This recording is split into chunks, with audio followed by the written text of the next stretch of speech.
All right, we are now recording. I can see a red circle in the upper corner for me. It's Tuesday, September 24th, 2024, 8:43 a.m. Before we continue testimony, we had some clarification of the issues.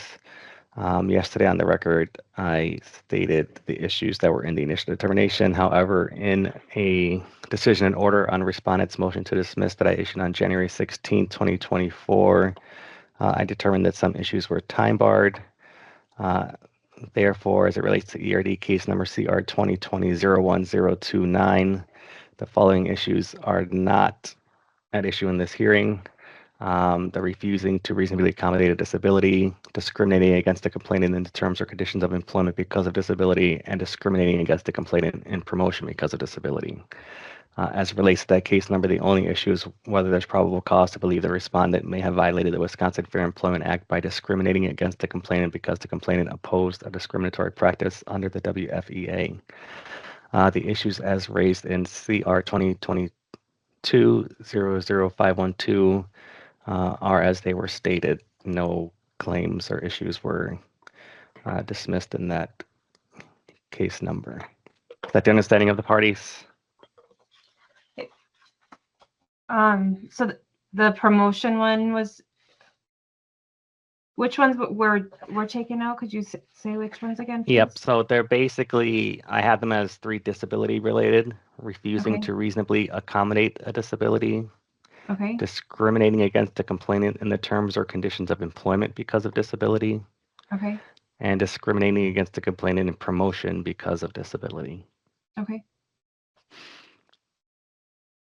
Okay.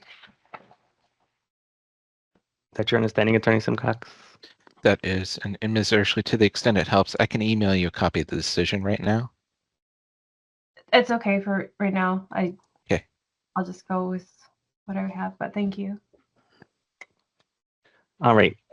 Ms. EIRSCHELE, you were going to continue testimony. You are still under oath. Do you understand that? Yes, I do. All right. So whenever you're ready, you can continue with your testimony. All right. So I may or may not have said some of these exhibits that I'll present. But one I wanted to go back to was from fall of 20. This is from fall of 2019, and I just wanted to make sure I had said about the outreach communications specialist position that I had submitted to. It's ERD 0200 to 204.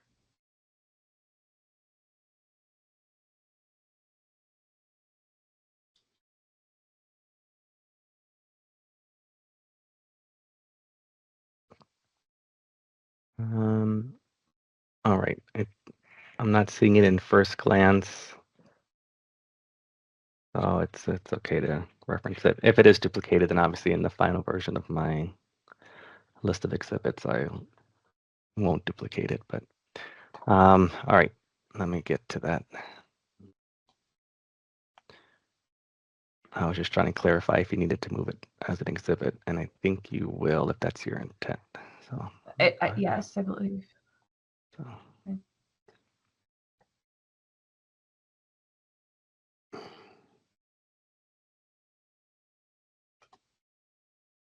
ERD 200 to 204. Correct.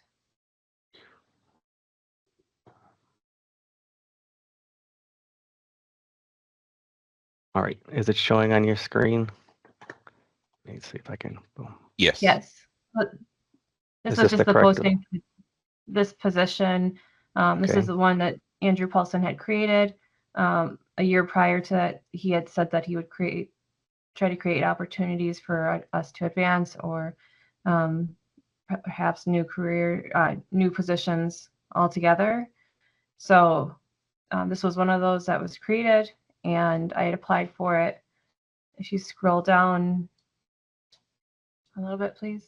Yeah, because it looks like the actual position is 200 to 201. I mean, it's fine that it's going to be combined as one reference. That's fine. But anyway, I'm assuming this is going to get relate to it. So go ahead. So I had submitted my cover letter and then resume, and it shows my qualifications, but I wasn't eligible for even an interview. So I believe I spoke about this yesterday, but I don't know if I referenced this exhibit. So I'd like to have this one placed into evidence, please. Attorney Simcox. No objection. All right, it's admitted. It's just showing that I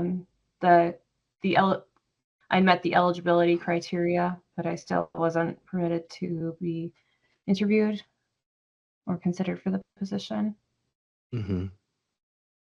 And then if you could please go to 206.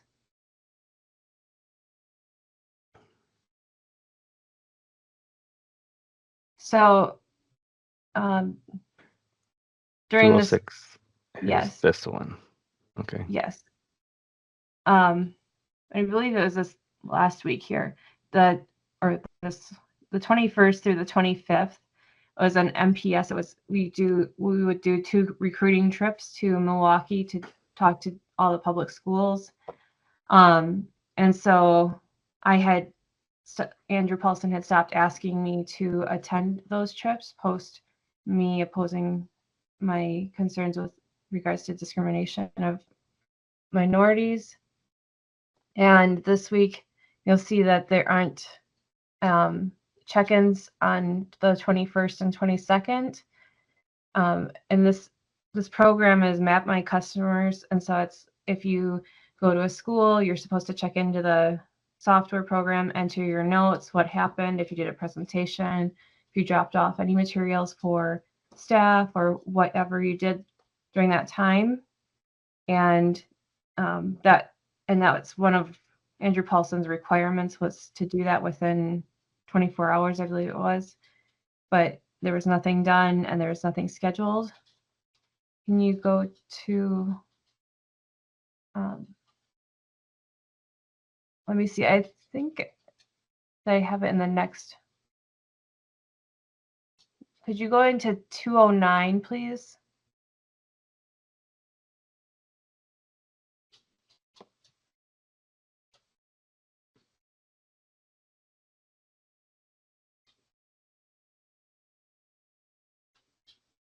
Okay, so this is just the email stating how I didn't meet the criteria for eligibility. The point I wanted to make with the map of my customers was that during that week, Andrew Paulson and Julie Katona had gone on Monday to Milwaukee early, and then they were there Monday and Tuesday, and the application for this outreach position was due on Wednesday, I believe. It's in exhibit ERD 0200, and I have suspicion to believe that he assisted in helping her with the application and making sure that she had everything correct. And so I believe that there was a bias during that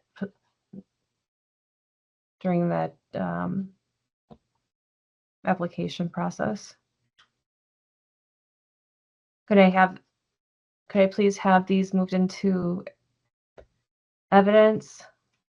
Number 200 to 204, 206, and then 209 to 217. Okay. 200 to 204 have been admitted. 206, Attorney Simcox. No objection.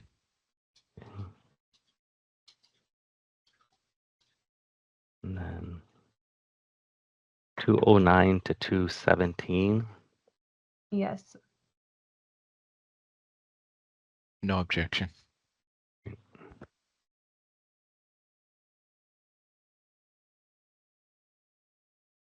All right, they're admitted. Oh, wait, I'm sorry, could you pause? Could you go up? That one right there, that exhibit, the pink and green, that's the schedule. And so you can see on the Andrews schedule that they didn't have any schools to visit until the afternoon, it looks like, on Tuesday. So I'm not sure what they did. So this was for what? So this is the schedule for that week Okay. that Ed had created, and they had left on Monday morning. So it's the white Monday you're saying? Or The the first green top left box? corner. Oh, okay. I'm so used to thinking. So each section is a day of the week, and it has each day of the week is divided to half of a day. Okay. And so the first half of Monday is white, and the second half is green to show that they're commuting. And then the next column is Tuesday, showing the morning, and then the afternoon. The third column is Wednesday. Fourth column is Thursday, and then the last column is Friday. Alrighty. And could you scroll up, please? Up as in this way? Just a little bit. Yep. So that too, just let's see. That was from the spring of that, just from earlier. How there's usually classes that are usually schools that are there for us to go visit, and so it would be normal to leave on a Monday afternoon to go to Tuesday, but it's unusual to go the day before if there aren't any schools that morning. So usually you'd go the morning of if you have a school in the afternoon. There's just some really odd activities going on. Okay. All right, can we move to ERD 0560, please?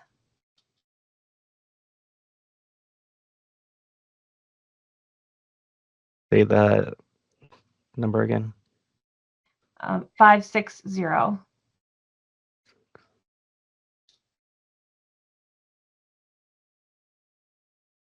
And it goes to 562.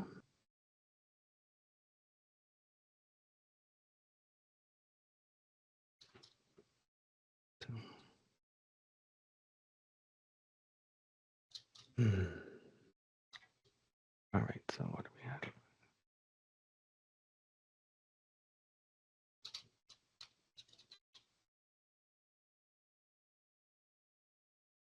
So Okay. starting here, letter of expectation, to Yes. 562.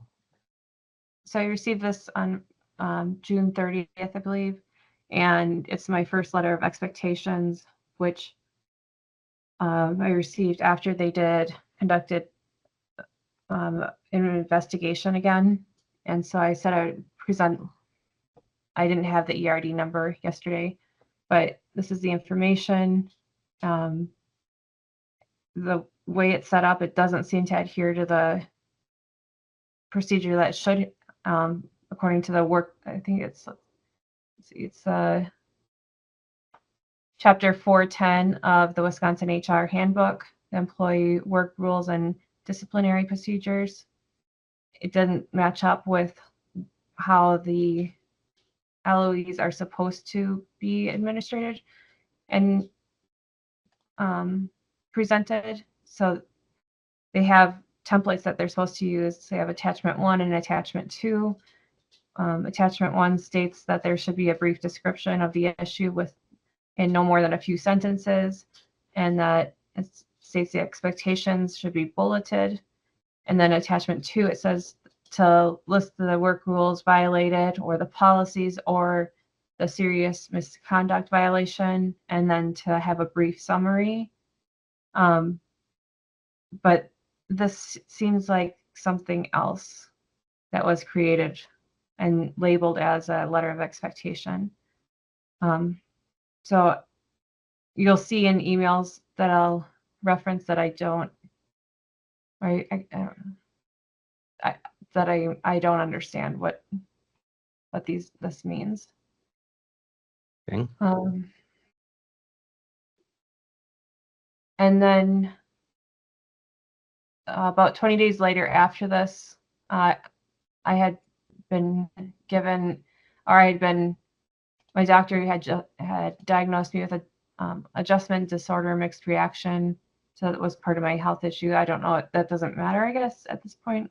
And then July 22nd, I was given, or July 20th, 22nd, I was given my second letter of expectation. Could you please go to, I'd like this moved into as an exhibit, please, if I didn't note it already. Attorney Simcox, No objection. submitted. All right. 563 to 564.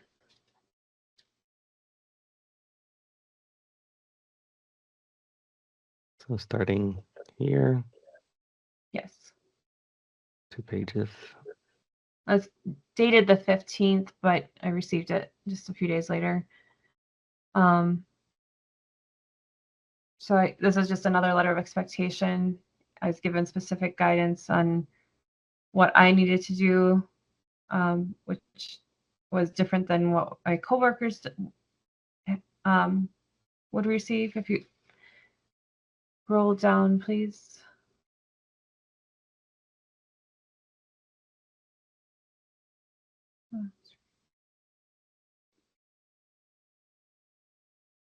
I just didn't understand why I was receiving this letter of expectations and why. And then moving on to the spring of 2021, I had applied for the admissions coordinator position that was vacant due to Andrew Paulson he had obtained the IT position. There were also issues with that position and discrimination. Another staff member who was more qualified had applied for that position. And so that, I don't know if that's relevant or not, but it's just an ongoing issue, it seems, with discrimination of minorities at the academy. Could you please go to? As to relevance, Attorney Simcox. Yeah, objective relevance foundation as to what happened with other people. This is not a part of Ms. EIRSCHELE's case. Right. No, if it's an. I know you're trying to show that, Ms. EIRSCHELE, but it would not be relevant. And it does lack foundation, obviously. So I'm going to sustain the objection, but keep going with your testimony. Okay. Could you please go to ERD 0545?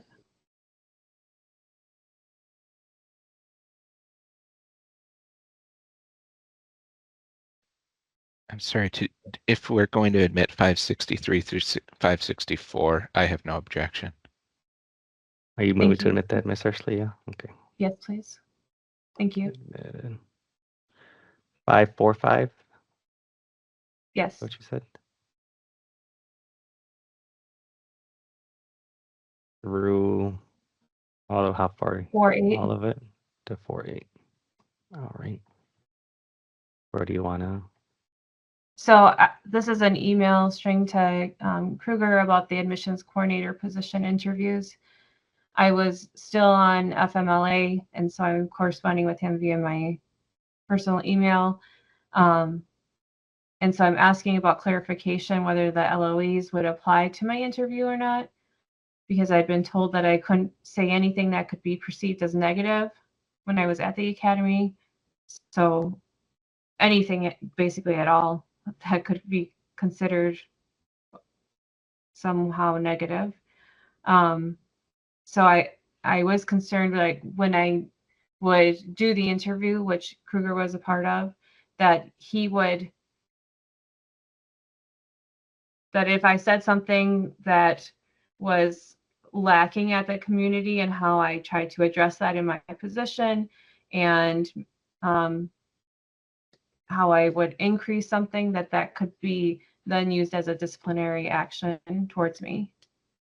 So I tried to get clarification prior to the interview, and the LOEs, he stated, would apply to the interview, or they're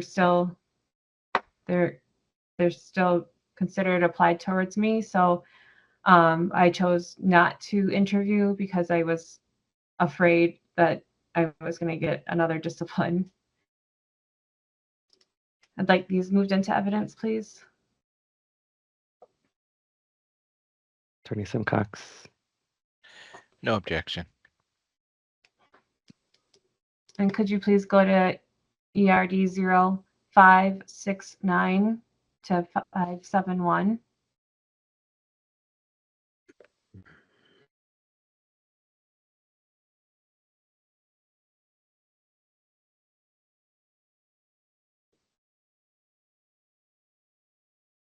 Ready?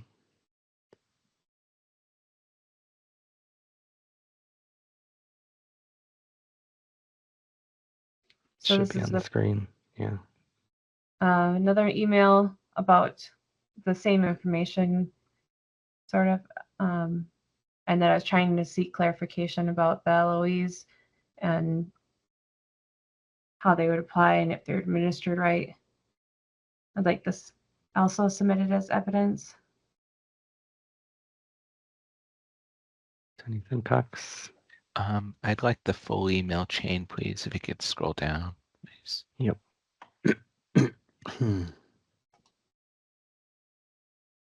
Would you like me to stop at any point or just want me to scroll so that you... So yeah, just scroll, please. Yeah,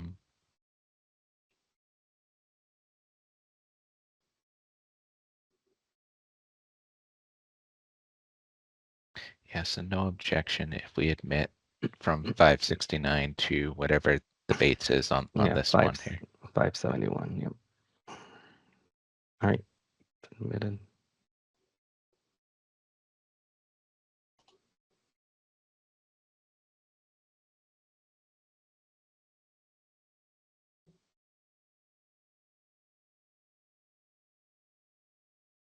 Ms. Ershley. Yes, sorry. Let's see. So now I'm going to talk about an investigation that occurred in the spring of 21. On April 19th, 21, I had sent an email to Tom Sandine, who was the HR representative I was required to adhere to or report to. And I sent him questions pertaining to the investigations. And he sent me a response as to, but his guidance went against DMA's Bulletin 3.14. He also states that there's maybe I may also contact HR Brown with my questions. So I sent her an email about the investigation and let's see, about the phone call I made to Tracy Neindorf and was told to contact HR Brown and the director, Director Scott Pavlock. Later, I had to disclose my FMLA phone call conversation that I had to my coworkers who were the investigators of the investigation. I didn't feel comfortable with my health and my privacy. Didn't feel like it was taken into consideration. Director Pavlock. Let's see.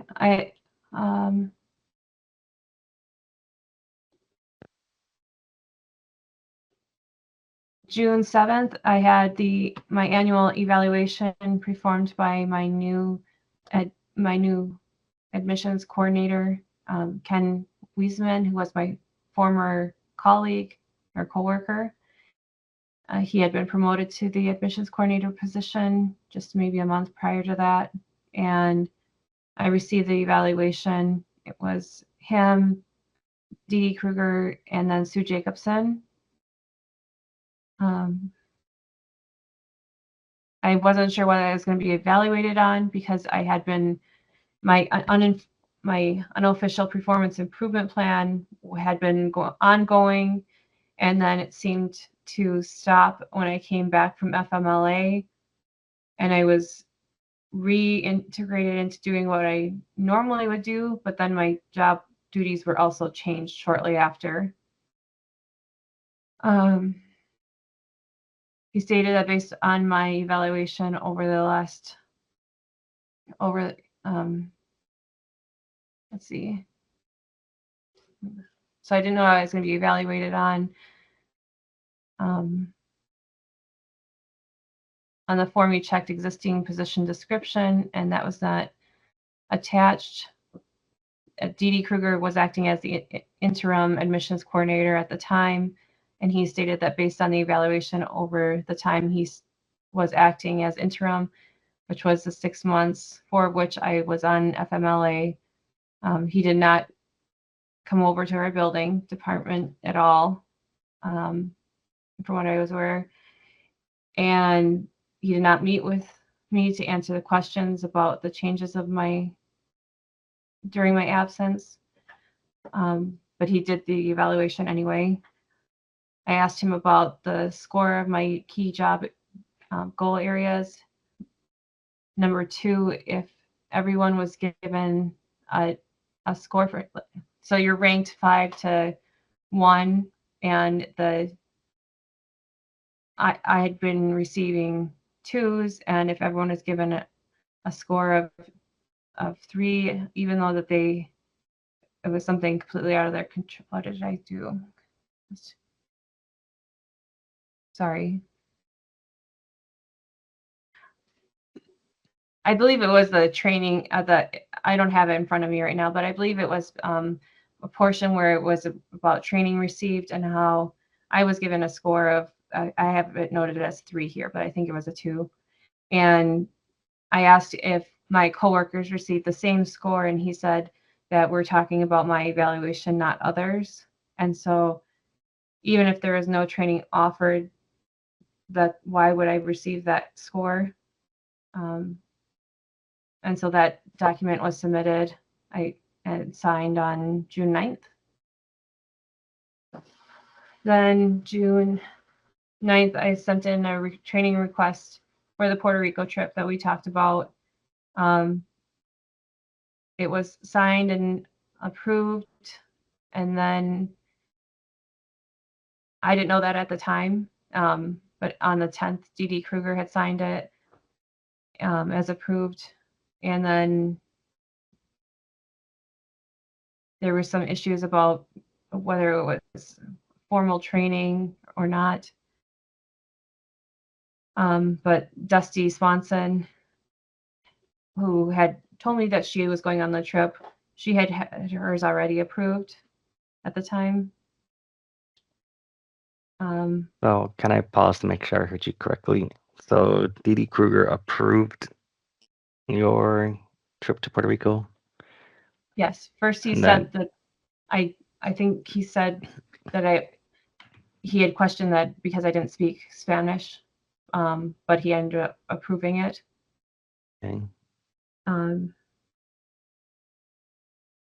then so, and maybe it's in prior testimony, and I just can't recall it off the top of my head. But then, so at what point was it not approved, I guess?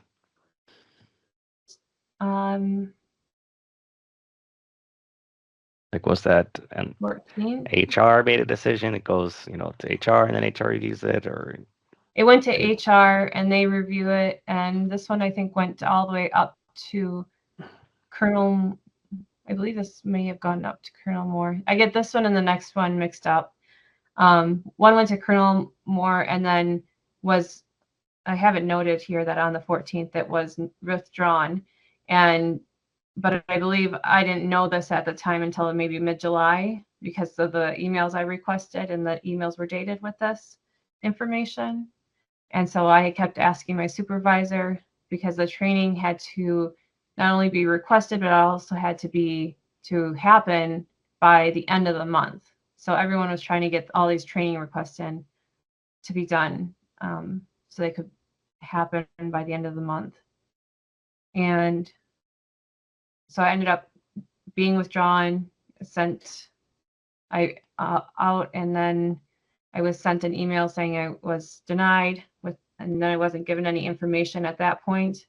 And so then later on, I found out why it was denied, and it's had on their performance and discipline issues. And So was that by HR? Who denied it? Does it the say? email I Did you received know? was from Scott Pavlock, but I believe it was HR who chose to withdraw it. Oh, Steve.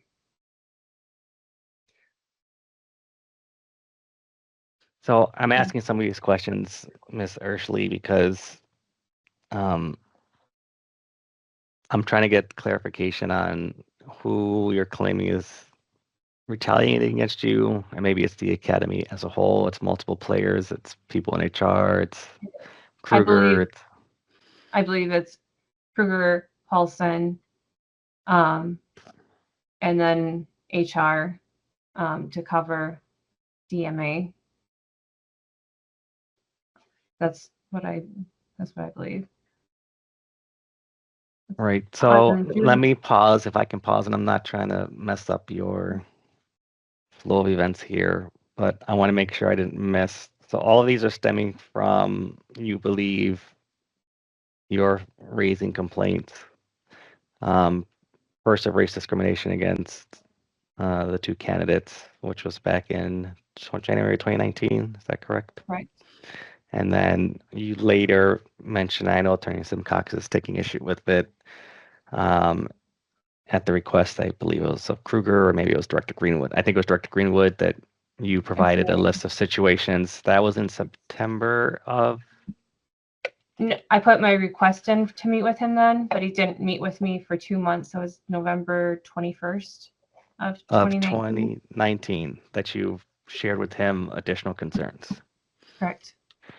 After that point, because I want to make sure I didn't miss it, did you raise other concerns, other complaints of either race-based discrimination?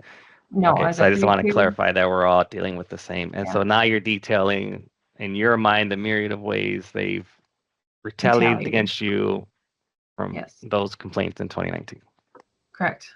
Okay, I just want to make sure. Yeah, I understand, that you lived this, you experienced it. And I'm not trying to cut you off from presenting any information, obviously, but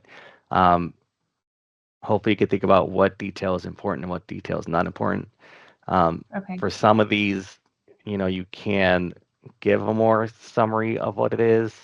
Like I don't necessarily need a play-by-play unless the play-by-play is going to provide something that you think like really matters. And I'm fine with you referencing emails or moving them in if they're not objected to. But I don't know if it's necessarily helpful just to go on this. Okay, and then I emailed this and I did that. A general overview. Again, unless there's something there that is pretty clear about. Yeah. No, I'm just trying. I guess I'm just trying to make sure that what I'm saying is backed up by information. So I want to show that because I feel like I wasn't shown that when I would ask for it, and I just wanted to make sure that it's clear and that it's backed up by information. But essentially, I applied for these. And obviously, I know we just talked about claims being taken out, and that might affect in your mind, I guess, some of the things that occurred to you. So I'm not sure if some of these are related to that, or if you think it's a combination of both. And but yeah, that's why I was just curious when the complaints were, because we're now pretty far removed from the actual complaints, and I'm not saying that they can't obviously retaliate against you. So is the disability also woven into some of these in your mind, but you just want to focus on and I'm not saying that you can't, or you feel like all these really just were, it's mostly you file those complaints and now they. I feel like, well, Andrew knew my background and he used that against me, and that caused significant stress and then created these new conditions that I was diagnosed with, and that my health and disabilities were not considered at any point. Like I wasn't asked if how I was or how these things were impacting me, or and when I would reach out to HR, it wasn't addressed. So this all seems odd to me so I submitted these 2 training requests, which were, the National Cooperative Agreement states how that we're supposed to have this professional training and development portion beyond our regular annual training and our biannual training, plus a basic course, which you take at the beginning when you start. But we're supposed to have this training and development, and nobody had a training request denied. Nobody had one withdrawn from, especially like the second one I think was Objective foundation. I hadn't All right. heard of it. Okay. So let me go ahead and pause and say, in reviewing the initial determinations again, that there were disability claims in ERD CR 2022-00512. That's probably why my scheduling order was written the way it was. What screen is this?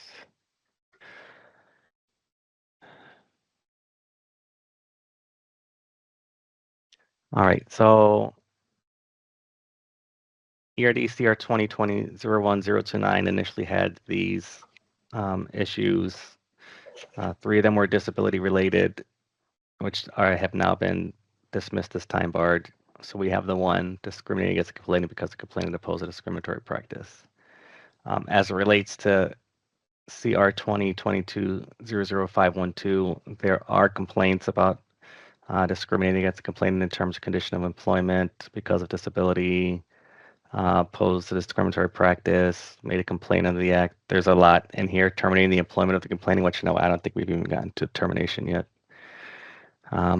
Discharge of the complainant because they opposed a discriminatory practice. So there are disability claims in this one. I know there was a motion to dismiss that was denied, and I think part of it was there were some post-termination issues raised, and I can't remember the other aspects of it.